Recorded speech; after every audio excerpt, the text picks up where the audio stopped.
Assalamualaikum warahmatullahi wabarakatuh. Balik lagi bersama kita Petani Teras. Kali ini kita ada di gang di pemukiman. Kita mau lihat teras yang ada di sini. Infonya ada suara air. Ayo kita masuk aja.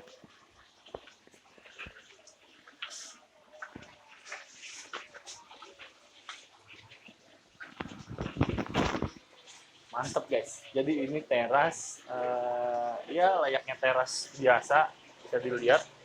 Jadi ini dari keramik di rumah kecil. Nah ini masuk lagi. Nah sekarang kita bingung yang mana yang punya rumah. Halo.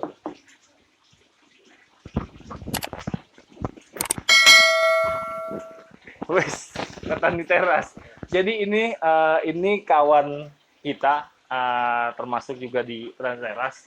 Tapi paling tidak ini terasnya siapa bro? Kenalin diri dulu bro. Teras saya, nama saya Juli, biasa kawan-kawan manggilnya.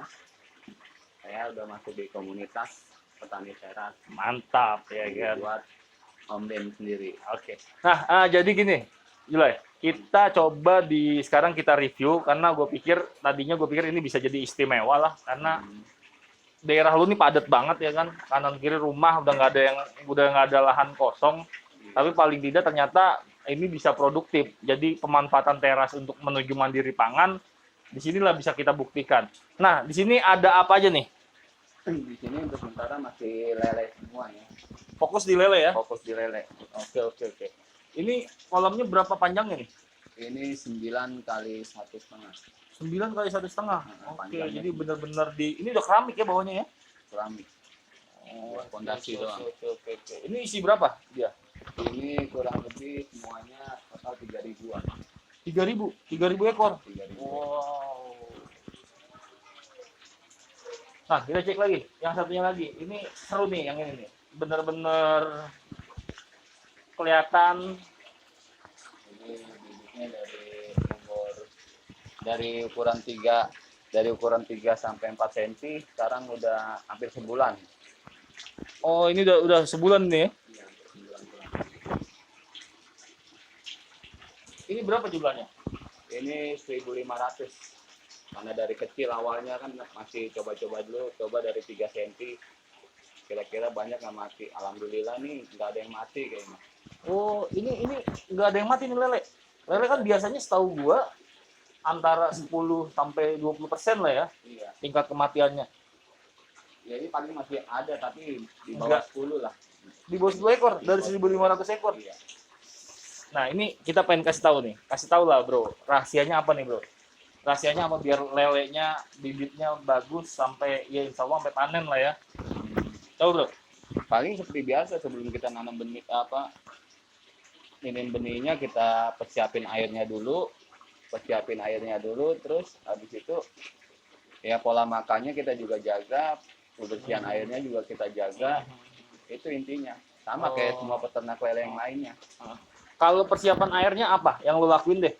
Ya persiapan air kita biasa pakai air kolam sumur itu kan. Oh, air tanah ya, air tanah itu tetap kita endepin 5 hari. Habis itu di situ kita kasih probiotik, antibakterinya. Oke. Jadi 5 hari dulu nih terpal baru, 5 hari air diindepin, dikasih probiotik, M4 ya. Iya, probiotiknya lah dan segalanya lah seperti kayak debong pisang Biar dia racunnya ya, racun terpal. Oke. Bakteri di ininya terserap. Enggak. Terus untuk pakannya kayak gimana? Yang bisa lo lakuin nih dengan kondisi 3-4 cm, 3 cm lah ya. Ini udah sekitar sampai 10 cm lah. Apa pakannya yang lo bisa kasih? Lo kasih bocoran lah buat temen-temen. Jadi kalau yang mau niru manfaatin terasnya untuk bikin kolam lele, nah ini nih rahasianya. Kalau makannya dari umur-umur segitu belum berani yang pangan alternatif, tetap masih pakai lele ukuran paling kecil. Pelet ya. Pelet. Yang paling kecil ya. Biasa PF ya. PF 1000 saya pakai. PF 1000 guys. PF 1000. Nah, kalau udah ukuran 10 baru kita 7 cm gitu baru bisa kita berubah jadi PF 781-1. Oh, 781 Ini dan masih 1. 781 dan 1. Nah, tadi gue denger ada pakan alternatifnya. Apa tuh pakan alternatifnya? Kalau udah ukuran di atas 1-2 bulan gitulah, baru kita bisa kasih kayak macam keong, tanaman-tanaman pepaya tumbuhan. Oh, daun-daunan juga masih Daun-daunan bisa ya juga buat selingan bisa. ya. Oh, jadi itu Buat cemilannya hitungannya Kak, cemilannya, cemilannya. snacknya ya. Snacknya lah. Nah, jadi kalau itu bisa menghemat satu ikan lebih sehat, Iya. yang kedua bisa menghemat si Pengeluaran. pakan karena lele ini kita tahu lah pakannya memang yang boros. Nah, kalau memang kita bisa pakan alternatif, ya mudah-mudahan itu bisa lebih nilai apa ya, nilai produktifnya Iya. bisa lebih tinggi lagi. Nah, ini kalau lo beli dari 3 cm, berapa lama panennya? Ini udah berapa lama sih lo jalanin begini?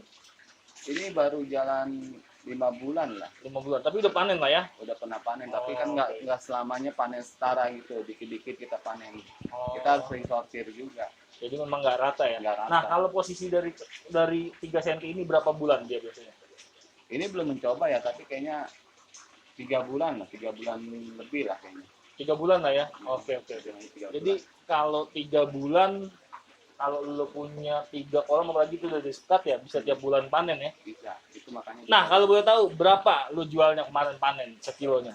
Kalau saya di sini jualnya 22.000 buat harga warga-warga sini aja masih, karena masih produksinya masih sedikit lah. Iya. Tapi kalau memang ada kawan-kawan yang deket, ya ini jadi di Kampung Timur, Dahlia 4, RT 3 RW 5. Jadi kalau memang sekitar sini mau nyari lele, karena setahu gue sih lele di pasaran masih 26.000 per kilonya. Nah, di sini dijual 22.000 dengan pakan yang jelas. Jadi kalau gini, gue sih sering dengar nih di ibu-ibu, kalau memang kita beli di pasar ya bukannya coba menjatuhkan segala macam, ya kita juga nggak lihat pakannya ya kan. Nah, kalau kita piara sendiri, kita bisa pastikan pakannya baik, pakannya bagus, dan insya Allah itu juga bisa ya bagus juga lah buat pas kita makan. Kurang lebih itu ya, bro. Nah, tapi paling tidak gini, sebelum gue tutup nih bro, lo kasih semangat lah buat kawan-kawan yang pengen manfaatin terasnya, apalagi di tengah masa pandemi ini, biar ayo kita bareng-bareng kita manfaatin terasnya, baik dalam bikin budidaya ikan atau segala macam, ataupun tumbuh-tumbuhan. Minimal itu aktivitas kita lebih produktif. Yang kedua, syukur-syukur ini bisa bikin mandiri pangan lah, bikin untuk kebutuhan kita, apalagi ini sampai bisa nilai ekonomis ya. Monggo silakan bro. Kalau ini kan di musim-musim pandemik ini kan kita diutamakan harus di rumah aja. Jadi kita harus melakukan kegiatan sebisa mungkin di rumah aja. Jadi, nah ini yang saya buat ini, pertama awalnya iseng-iseng biar ada kegiatan, karena di masa pandemik ini kan kita susah untuk cari kerja kan. Iseng-iseng lah kita coba ini kan. Nah, jadi di rumah aja tapi tetap produktif ya. tetap produktif. Mantap. Dari mulai kecil, saya melihara mandara kecil, lelenya berapa ekor dulu, rupanya lebih bisa bisa meningkatkan perekonomian juga, kenapa nggak dibesarkan saja gitu. Peluang usaha juga sih Ya. itu menurut saya. Jadi kalau misalnya kita awalnya ini emang awalnya ada gagal, cuman kalau kita misalnya gagal dari awal kita langsung berhenti kan itu kapan majunya kan. Makanya kita harus terus, gagal kita buat lagi, kita coba lagi, ini hasilnya. Oke, sip, mantap. Sip, bro, thank you. Oke. Atas berbagi infonya, berbagi ininya. Paling tidak ini rangkaiannya bisa dilihat. Nah, nanti kalau kawan-kawan pengen belajar dalam artian, karena memang ini terlihatnya mudah, tapi ya paling tidak memang perlu dipelajari dulu. Monggo bisa main ke sini ya bro ya. Ngobrol-ngobrol santai, ngopi, lihat langsung, bicara langsung kendalanya, karena kalau gue bahas tuntas kendalanya pasti nggak bakal maksimal. Jadi kalau lo mau maksimal, lo main datang ke sini, ngobrol-ngobrol, ya syukur-syukur bisa jadi inspirasi buat kawan-kawan di rumah, manfaatin terasnya, tetap produktif di masa pandemi, mandiri pangan, dan membantu perekonomian di dalam rumah sendiri. Oke, terima kasih bro. Assalamualaikum warahmatullahi wabarakatuh.